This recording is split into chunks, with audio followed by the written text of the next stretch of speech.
This happened, I believe, to show that the journey that he has led me through might positively impact the reader. We all have tragedies in our lives, some more than others. There's different kinds of tragedies. There's loss, there's financial, medical issues. I've had many tragedies, but have been blessed to have the gift of God's grace to help me through them. This book is mostly the chronological story of my life. Everything and everybody in the book is true and real. This book, does it contain every step of my life? No. Some of those you can't tell. It's about how and where I was raised in central Nebraska, how my wife and I came to Oregon in 1973, and I document 12 tragedies followed by 12 gifts of grace that helped me through those tragedies. The book also touches on the grace of God in the joyous events in my life. For 3 to 4 years, I tried to find an easy way to write a book. I made an outline. It was excellent, and then I lost it. I'm sure someday I'll find it, and then I'll be able to compare it to the book and see how close I got. So then I was discouraged, and a good friend said, well, make another outline. So I started making another outline, and it just didn't look like the other one. Didn't know if I was good. So then I said, well, and I didn't think I could sit down and write a book on a keyboard. So my family, we tried to do a Dragon Natural Speak, which is a dictation system. You know, it just didn't, you have to talk real funny, and I couldn't do that, and it just didn't work really well. So I was just trying to wait for the magic way to happen, to make it happen.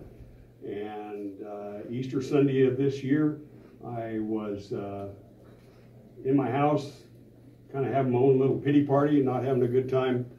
Got out of my comfy recliner, go get another cup of coffee, walked by my computer, and actually heard, it's time to write a book. I went, got my cup of coffee, walked past my computer, again, it's time to write a book. Sat down at my computer, said, okay, well, I'll put the title page down, and, you know, that'll solve that. I wrote 3,000 words that day. The title, certainly, and then 3,000 words. The next day, almost 7,000 words. And it just flowed out of me. You know, it didn't look really particularly great, and I found that out as I had professional people help me edit this book. So then I truly felt that the Lord was writing the book. I was just pushing the keys. I would legitimately look at things on the computer screen and say, "Oh my gosh, I wrote that," because I didn't think that I could project that on to in the book. And in 54 days, the book was complete. And then the editing process, but 79 days from Easter Sunday, I delivered a manuscript to a local publisher. It's not supposed to happen that fast. I've done research on writing books, and some people take years to write a book. But it all worked out. It's an easy read, I believe. I've had some very good reviews on it so far. And I hope this book will touch your life and friends, give you encouragement and advice. Nancy Ellen was my graphic designer on the book. She did a fantastic job. Kristen Summers, sitting back here, she's a local publisher with Trillium Memory Books, worked with me, helped me every step of the way. My children certainly.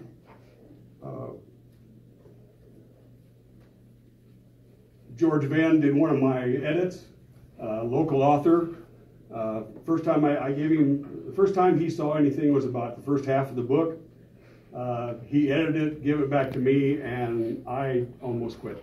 It looked like a murder on every page. And I said, holy cow. And he said, no, you don't give up. No, he said, a lot of that stuff is just you know, routine stuff. He said, we'll clean it up, don't worry. But really, it was, you know, because I'm not a professional writer. It's, you know, this is my first attempt at even kind of a project of this size. Mary DeVinny also helped me with a professional edit, and so they have helped me put it into this form that hopefully is readable. Hopefully it will sound a lot like how I am, and that's what I wanted it to do. Just to give you a little taste of the book, I'll talk about chapter 4, which is the first tragedy in my life. 1960, I was 6 years old. We were on a family vacation, so my mother and father and us 4 boys and my paternal grandmother, we were going to eventually go from central Nebraska to the Oregon coast. But my grandparents, my mother's parents, because we couldn't all fit in the car, they were farmers, so they were going to go to as far as Yellowstone Park with us, and then they were going to go back home to do the farming, and us, the rest of the family was going to go with my father's 1957 Buick Special pulling a 12-foot camp trailer, and we were all going to go to the Oregon coast where we had relatives living up here in Hillsboro and Beaverton. But the first stage of the trip, 2 boys always rode with Grandma and Grandpa. And every time we would stop for a meal or something, there would be the competition of who's going to get to ride with Grandma and Grandpa, because that was the plum. You know, you can ride with Mom and Dad all the time, but who wants to ride with Grandma and Grandpa? So that night we stopped in Gillette, Wyoming. There was no freeway at that time, of course. And we were going to go to Sheridan, Wyoming, which is about 60 miles. We stopped and had an evening meal in Gillette, was going on to Sheridan. Got about halfway, there's a place called Spotted Horse, Wyoming, which is just a little bar and gas station. Just west of there. Well, I guess I should back up. So my oldest brother and I, he was 10, I was 6. We won the sweepstakes to ride with Grandma and Grandpa. So we were following my parents, so my parents, 2 brothers, and my other grandmother in their car pulling the trailer. We just get past Spotted Horse, Wyoming, 7 o'clock at night, Wyoming, summer, sun's in my father's eyes. My father had one eye, lost an eye as a child chopping wood.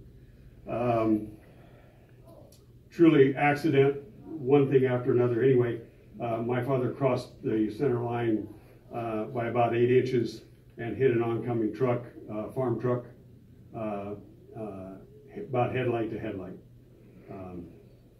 The force of the truck sheared off the top of the car. My mother and one brother were killed instantly. My father and one brother lived several hours, but them days there was no life flight. There wasn't even an ambulance. I remember they took them back 32 miles to Gillette, and they had to do it with a station wagon, basically. And so there was,